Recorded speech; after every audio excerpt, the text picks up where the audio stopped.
जय हिंद, वंदे मातरम। बहुत बहुत स्वागत है आपका टीम निष्ठा पर। टीम निष्ठा जो है एक प्लेटफॉर्म लेकर आई है जिसका नाम है ncrtquiz.com।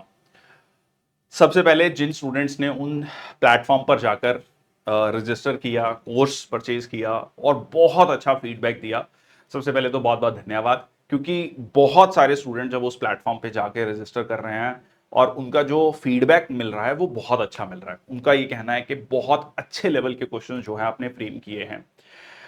अब मैं थोड़ा सा ना यहां पर पर्सनल एक्सपीरियंस शेयर करना चाहता हूं कि ये कैसे आया आइडिया ncrtquiz.com का और इसमें हमने क्या क्या चीजें कवर करी हैं और कैसे कवर करी हैं। देखिए, सबसे पहले when I was in 9th class मेरे को एक एग्जाम के बारे में पता लगा जिसका नाम था NTSE, national talent search examination. School में बताया गया। जनरली हर क्लास में एक दो बच्चे ऐसे होते हैं जिनको बहुत अवेयरनेस होती है इन सारे एग्जाम्स के बारे में। ये बताया गया कि ये एग्जाम अगर आप क्लियर कर लेते हो, अगर आप उस तो आपको स्कॉलरशिप मिलती है। जब तक आप पढ़ाई करते हो स्कॉलरशिप मिलती है। वो एक बैज ऑफ ऑनर होता है, हमेशा के लिए आपके सीवी में ऐड हो जाता है कि आप NTSE स्कॉलर हो। तो वी स्टार्टेड प्रिपेयरिंग।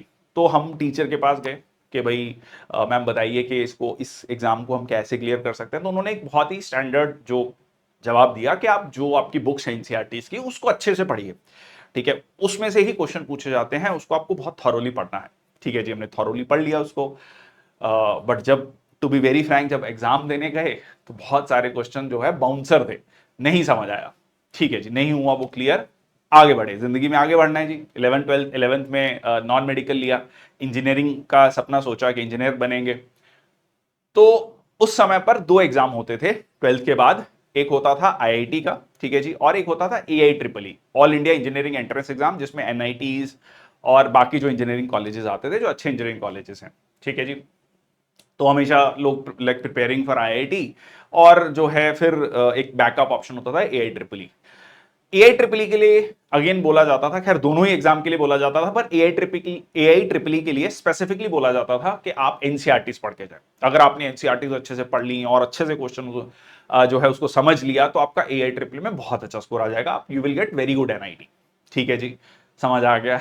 अगेन वही प्रॉब्लम, पढ़ लिया, समझ लिया, या कितना समझ आया नहीं पता।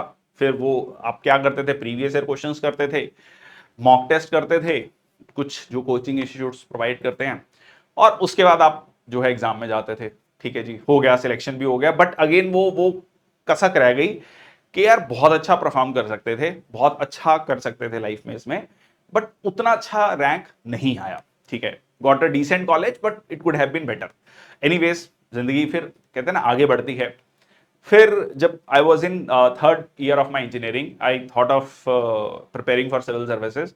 माई एल्डेस्ट ब्रदर मोटिवेटेड मी और told me about this particular exam. वहां पर भी वही कहानी आ गई। वहां पर भी जब I still remember one of the teacher telling कि अगर आपको सिविल सर्विसेज क्लियर करना है तो आपको NCERTs पे फोकस करना है। तो उसमें बताया गया कि 6 to 12th क्लास की आप ज्योग्राफी की NCERTs पढ़ें, 6 to 12th की हिस्ट्री NCERTs पढ़ें, और 9th and 10th की साइंस पढ़ें। ठीक है, इस तरीके से 11th 12th की इकोनॉमिक्स आपको पढ़नी है। तो अगर आपने इसको अच्छे से पढ़ लिया, बहुत थॉरोली पढ़ लिया, तो आपका 60 to 70% आपका सिलेबस कंप्लीट हो जाएगा, आपकी प्रिपरेशन कंप्लीट है एंड ऑल दैट। और सच में आई वॉज इन थर्ड ईयर, तो ऐसा कोई प्रेशर नहीं था। सो आई, जो भी मेरे को समय मिलता था, I started preparing for that. ठीक है, मैंने उस NCERTs को पढ़ना शुरू किया, 2-3 बार पढ़ा, और उसका रिजल्ट ये हुआ कि I was able to clear like CDS, CAPF, civil services in my very first attempt. ठीक है, सिविल सर्विसेज का interview at the age of 21। But again वो कसक थी कि यार पढ़ लिया, पर वो जो एक होता ना वो फिनेस लेवल पहुंचना। ठीक है, कि मतलब आपको हर एक चैप्टर बहुत अच्छे से समझ आ रहा है और उसके कैसे क्वेश्चंस बन सकते हैं। क्योंकि पेपर में जब आप जाते थे, अगेन आप वो प्रीवियस ईयर क्वेश्चन और कुछ मॉक टेस्ट करते हैं, एंड लाइक उसके बेसिस पे आप एग्जाम में जाते हैं। वो कहानी आगे चली, फिर आपने और एग्जाम दिए, और फिर मैं जब मैं टीचिंग करियर में आया तो फिर सवाल मेरे पास वो, जैसे कहता ना, जो सवाल मैंने पूछा था कभी किसी समय पर टीचर से, और वो मेरे पास आया कि सर पढ़ लिया, अब कैसे करें और कैसे करें, और स्कोर को इंप्रूव कैसे करें। ठीक है, कैसे समझें कि हमें ये टॉपिक एक्चुअल में समझ आ गया है।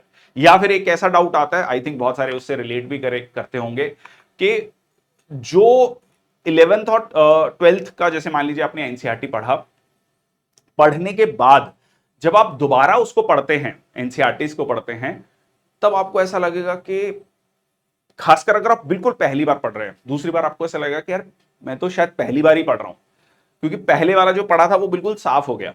ठीक है, फेयर इनफ। अब वो जो सवाल था, वो जो कि एनसीईआरटी को मास्टर कैसे किया जाए, तो उसका जो सॉल्यूशन है, हमने ये सोचा कि चैप्टर वाइज हम क्विजेस बनाएंगे।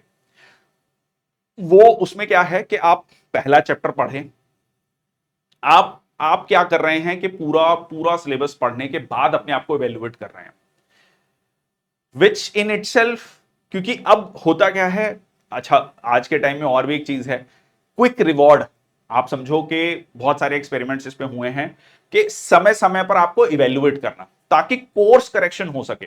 पता लगा कि मैं पढ़ रहा हूं, पढ़ते पढ़ते मैं डायरेक्शन चेंज कर गया, the moment like by the time I complete the syllabus, फिर मैंने इवेल्युएट किया, फिर मेरे को समझ आया कि यार ये चीजें तो मैंने पढ़ी ही नहीं, या ये मैंने उस तरीके से समझी ही नहीं, या इस पे भी क्वेश्चन बन सकता था, मुझे नहीं पता था।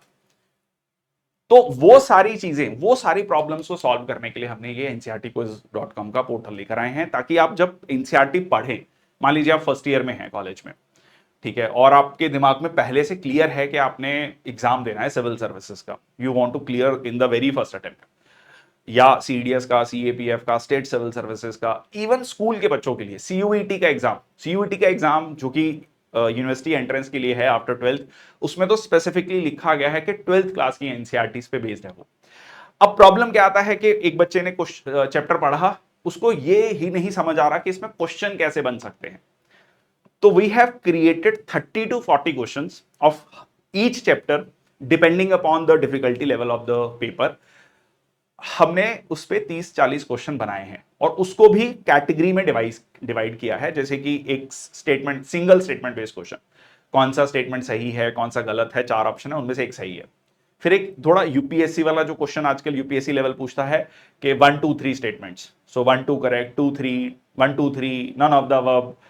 तो उसमें क्या है, उसमें आपके क्वेश्चंस जो भी बनेंगे, वो एक ही क्वेश्चन में 3 या 4 क्वेश्चन यूपीएससी पूछता है, वो थोड़ा सा हायर लेवल हो गया। एक और match the following type of questions. तो ये हमने 3 कैटेगरी ऑफ क्वेश्चंस इस पे बनाए हैं, ताकि जब आप उस चैप्टर को पढ़ें, मैं आपको एक छोटा सा एग्जांपल देता हूं, छोटा सा एक टास्क देता हूं, अगर आप ये वीडियो देख रहे हैं। सिक्स्थ क्लास बहुत आसान है, मतलब आप सोच के चलिए कि अगर आप ग्रेजुएशन के फाइनल ईयर में हैं, फर्स्ट ईयर सेकंड ईयर में, तो सिक्स्थ क्लास का नोट्स या बुक तो बहुत आसान होनी चाहिए। सिक्स्थ क्लास की हिस्ट्री ज्योग्राफी में कितना ही इंफॉर्मेशन होगा, आप उसका हिस्ट्री ज्योग्राफी का पहला पहला चैप्टर पढ़िए, ठीक है, और ncrtquiz.com पे जाइए और उसके क्वेश्चंस करिए। पहला, हर बुक का पहला चैप्टर हमने ओपन कर रखा है, ठीक है। अगर किसी को कोई डाउट होता है या किसी को कोई प्रॉब्लम आती है, तो हमसे एक बार हमें बता दीजिए। टीम निष्ठा चैनल पर, डिस्कशन ग्रुप पे, यूट्यूब चैनल पे, व्हाट्सएप चैनल पे, कहीं पे भी आप हमें मैसेज कर सकते हैं, मेल कर सकते हैं sandeepbansal@gmail.com या टीम निष्ठा official@gmail.com। तो इस पे जो है हमें मेल करके आप बता दीजिए अगर कोई प्रॉब्लम आता है। तो आप जब आप इस 6th क्लास के चैप्टर को पढ़ेंगे और उसके जब क्वेश्चंस करेंगे, तब आपको रियलाइज होगा कि यार इस पे ऐसा भी क्वेश्चन बन सकता है, ठीक है। तो या फिर मैं एक और एग्जांपल दूं, 11th और 12th क्लास, 11th और 12th क्लास की जो ज्योग्राफी है, ठीक है, उसमें अगर आप देखेंगे तो India physical, general physical, India human geography और जनरल ह्यूमन ज्योग्राफी, 4 बुक्स हैं 11th और 12th की ज्योग्राफी की।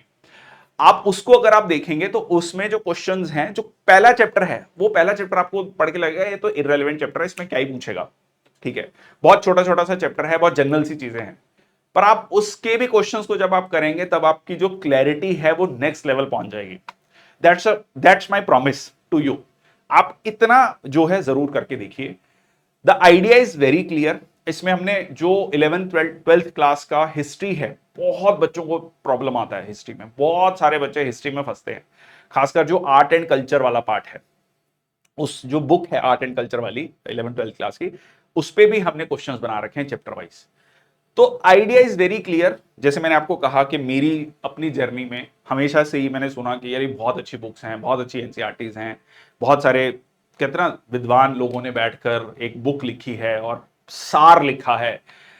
प्रॉब्लम यह है कि उसमें गागर में सागर भरा हुआ है और उसमें से क्वेश्चन कैसे फ्रेम होंगे, मैं कैसे उसको कंसोलिडेट कर सकता हूं, हर लेवल पे मैं उसको टेस्ट कैसे कर सकता हूं, कोर्स करेक्शन कैसे कर सकता हूं, ये मुझे नहीं पता लगता। और एक बहुत अच्छा फीचर हमने टेस्ट पोर्टल में ऐड किया है, वो ये है कि आपको हर क्वेश्चन का टाइम पता लगता है कि इस क्वेश्चन में मैंने 150 सेकंड लगाए, इस क्वेश्चन में मैंने 90 सेकंड लगाए। तो इससे क्या होगा, जैसे आपने मान लीजिए 30 क्वेश्चन है, पहली शुरुआत में जब आप टेस्ट कर रहे हैं तो आप ज्यादा समय लेंगे क्योंकि क्वेश्चन पढ़ना, फिर ऑप्शंस पढ़नी, फिर इवेल्युएट, फिर मतलब उसका आंसर करना, तो इसमें आपको समय लगेगा। बट जैसे जैसे आप आगे बढ़ते जाएंगे आपका वो टाइम कम होता जाएगा। या फिर आप ये भी देख सकते हैं कि इस क्वेश्चन में मैंने टाइम तो 180 सेकंड 3 मिनट लग गए मेरे, पर वो मेरा गलत हो गया, मतलब ये वाला कंसेप्ट मेरा अच्छा नहीं है। ठीक है, ये मतलब पूरे चैप्टर में कुछ टॉपिक हो सकते हैं आपने सारे क्वेश्चन सही कर लिए, पर एक टॉपिक ऐसा है जिसके क्वेश्चन आप लगातार गलत कर रहे हो, दैट मींस आपने उस टॉपिक को अच्छे से नहीं समझा है। तो कोर्स करेक्शन वहीं पर हो गया आपका, तब आप उसको दोबारा जाके पढ़ोगे। तो इसलिए बाय द टाइम आपकी वो एनसीईआरटी कंप्लीट होगी, मान लीजिए 10 चैप्टर हैं, तो आप उसमें 300 से 400 क्वेश्चन कर चुके। नाउ जस्ट इमेजिन कि जब तक कि आप इस पूरे सिलेबस को या पूरी एनसीईआरटी को कंप्लीट करोगे, आपकी प्रिपरेशन जो है, ट्रस्ट मी, वो नेक्स्ट लेवल पे होगी। अगर आपने वो सारे टेस्ट करने के बाद कोई भी exam, starting from civil services to any sort of exam जो है, जब आप उसको अटेम्प्ट करेंगे, अगर आपको लगा कि हाँ दिक्कत आ रही है, I am here to give you the whole money back, कि हाँ जी आपने ये कोर्स लिया था, आपको नहीं फायदा हुआ, लीजिए पैसे वापस। The idea is very clear कि जो एज अ स्टूडेंट मेरी प्रॉब्लम थी, so we thought of that idea, how to solve that idea, how to solve that problem, मतलब how to solve that problem, वो जो है हमने यहां पर कोशिश की है बहुत सारे जो लाखों स्टूडेंट्स हैं उनकी प्रॉब्लम को सॉल्व करने का। क्योंकि again coming from a tier 3 city, तो जनरली हमें लगता है कि जो स्टूडेंट ना दिल्ली में बैठा है ना, जो लखनऊ में बैठा है, जयपुर में बैठा है, ठीक है, बड़े शहर में बैठा है, वो बहुत अच्छा कर रहा है, बहुत अच्छी नॉलेज है उसको, ठीक है, और कहीं ना कहीं एक छोटे गांव का जो है, एक छोटे शहर का बच्चा, वो एक हमेशा अंडर कॉन्फिडेंट फील कर रहा होता है, उसको लग रहा होता है कि मैं कहीं, मेरे कंसेप्चुअल क्लैरिटी नहीं है। अब आप ये सोचो कि अगर आप ये सारी चीजें कर रहे हो, ठीक है, आप एनसीईआरटी पढ़ रहे हो, उसके बाद आप क्वेश्चंस को जाके सॉल्व कर रहे हो, तो आपकी क्लैरिटी जो है वो नेक्स्ट लेवल होगी, that's my promise. The idea is कि आप इस प्लेटफॉर्म को जाकर देखें, समझें। पहला टेस्ट हमने फ्री रखा है, give us the feedback also. अगर कुछ लगता है कि क्वेश्चंस इस तरीके से और बनाने चाहिए या क्या हो सकता है, feel free to connect with us, और ताकि हम उसमें कोर्स करेक्शन हम भी अपने लेवल पे कर सकें। बट हमने 11,000 से ज्यादा क्वेश्चंस एनसीईआरटी बेस्ड जो हैं, 11,000 से ज्यादा क्वेश्चन हमने बनाए हैं पोर्टल पे at a very very very nominal cost. The idea is कि वो दूर दराज गांव में बैठा बच्चा जिसके पास इंटरनेट है आज के समय पर, उस तक भी ये क्वेश्चंस पहुंच सके, और वो दिल्ली में, साउथ दिल्ली में जो सो कॉल्ड बहुत हाई पॉश सोसाइटी है, उस स्कूल के बच्चे के साथ भी कंपीट कर सके। That was the idea. That's all from my side, thank you so much. जय हिंद, वंदे मातरम।